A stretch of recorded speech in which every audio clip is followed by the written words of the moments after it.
Welcome back.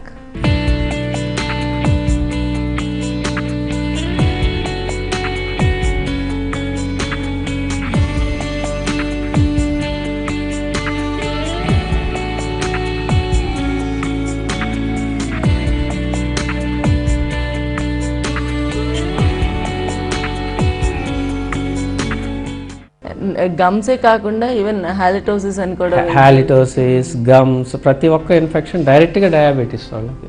Diabetes patients ప్రతి ఒక్కరూ compulsory every 6 months checkup చేయించుకోవాలి. డయాబెటిక్ పేషెంట్స్ కానీ, ఇమ్యూన్ కాంప్రమైజ్డ్ అంటే ఈవెన్ పేషెంట్స్ కొంతమంది బెడ్ రిడ్ అని ఉంటారు, వాళ్ళకి ఈ మౌత్లో క్లెన్సింగ్ ఏజెంట్ ఉండదు, వీళ్ళకి మనం ఇచ్చే డ్రగ్స్ వీటన్నిటి వల్ల డ్రై అవుతుంటుంది.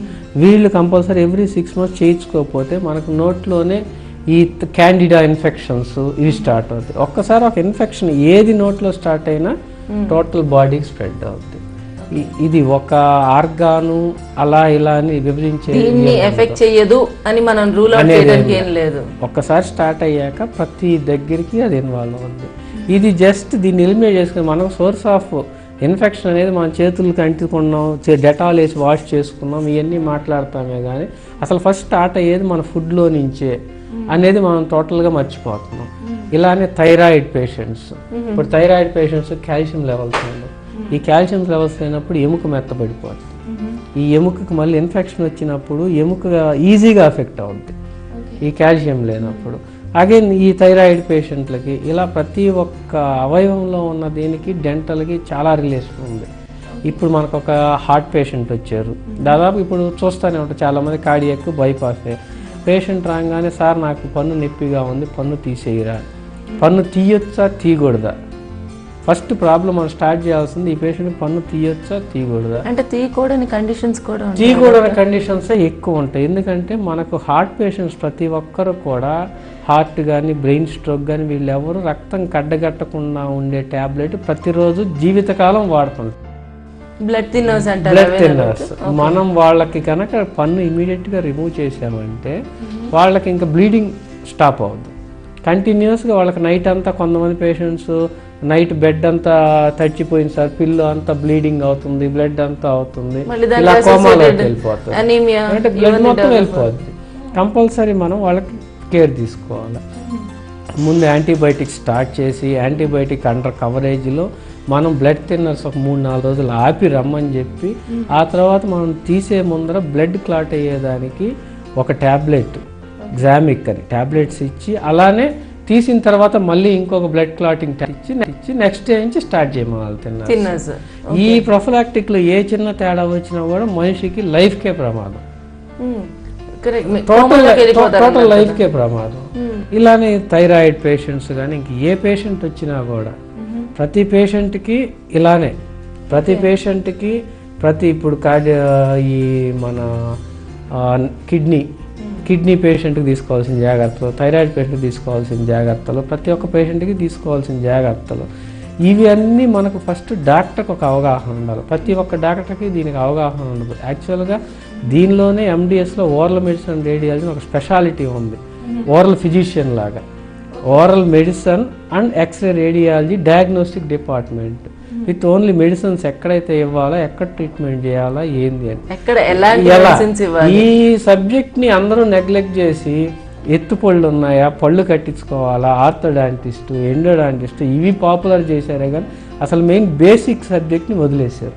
ఓరల్ కేర్ అనేది, అసలు ఓరల్ ఫిజిషియన్ అనేది ఒకరు ఉంటారు, ఆ ఓరల్ ఫిజిషియన్ ఇది అన్నిటికన్నా మోర్ ఇంపార్టెంట్ అనే కాన్సెప్ట్ని మనం ఈ రోజుల్లో ఎక్కడైనా కార్పొరేట్స్లో డెంటల్ పెడుతున్నారు అంటే కాన్సెప్ట్ ఒక్కటే, ఆ కన్సల్టెంట్ పక్కనే ఉంటారు, ఆ కన్సల్టెంట్ సూచనలతో ఈ డెంటల్ డిపార్ట్మెంట్లో మనం ఇచ్చే వైద్యానికి 100% సేఫ్టీ ఉంటుంది. ఓకే, ఇప్పుడు ఎక్కడైనా కార్డియాక్ పేషెంట్ వచ్చారంటే ఫస్ట్ వాళ్ళ కార్డియాక్ డాక్టర్ ఒపీనియన్ అడగాలి మనం.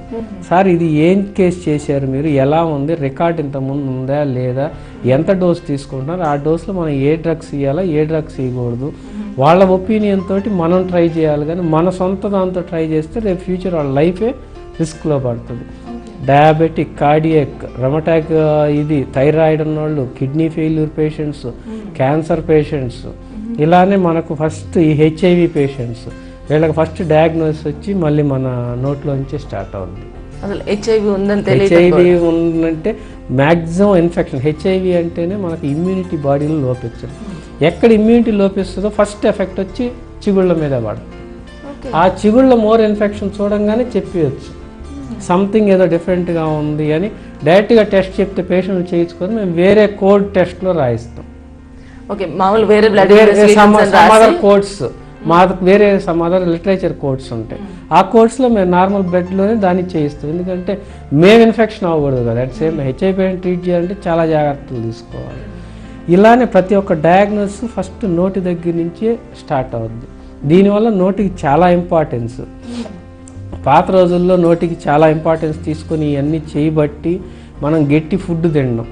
ఇప్పుడు సాఫ్ట్ ఫుడ్ డైట్స్. ఇంతకుముందు అంతా హార్డ్ ఫుడ్ తిన్నప్పుడు మనకు లాలాజలం ఎక్కువ వస్తుంది. Again cleansing agent, muscles active అవుతాయి. ఇదంతా యాక్టివ్గా ఉన్నప్పుడు రిమైనింగ్ బాడీ యాక్టివ్గా ఉంటుంది.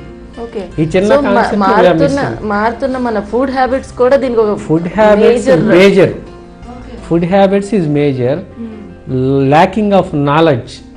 ఈ డెంటల్ అండ్ దీనివల్ల వచ్చే నాలెడ్జ్ అవేర్నెస్ అసలు ఉండడం లేదు. ఇప్పుడు ఎవరు కూడా ఈ టాపిక్ని టచ్ చేయటం లేదు. ఈ టాపిక్ వల్ల ఎవరికి బెనిఫిట్ కూడా లేదు, పబ్లిక్కి తప్ప. ఈ టాపిక్ వల్ల డాక్టర్కి బెనిఫిట్ లేదు, హాస్పిటల్స్కి బెనిఫిట్ ఉండదు.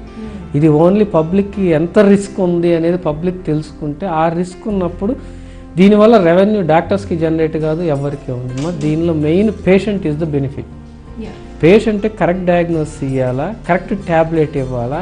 దానివల్ల లైఫ్ థ్రెటన్ కాకుండా కాపాడుకోవచ్చు.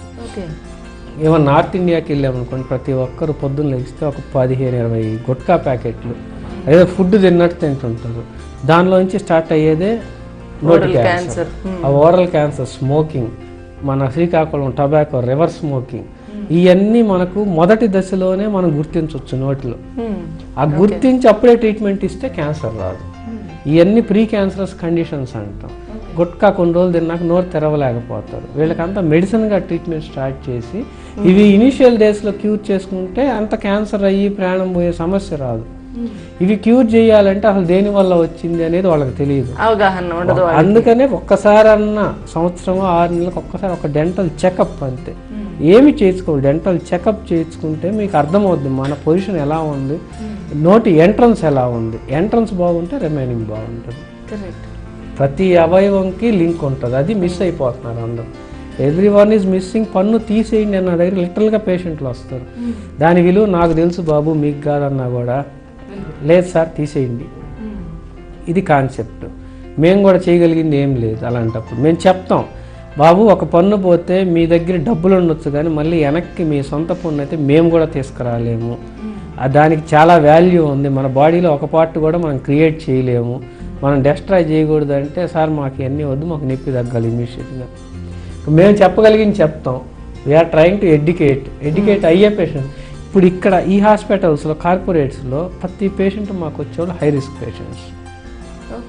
ఇక్కడ మల్టీ ఆర్గాన్ ఫెయిల్యూర్, ప్రతి ఒక్కరు 4-5 డిపార్ట్మెంట్లో కార్డియాక్ చేయించుకొని, రీనల్, కిడ్నీలు చాలా ఇబ్బందులు ఎదుర్కొని వచ్చే పేషెంట్స్ ప్రతి ఒక్కరు.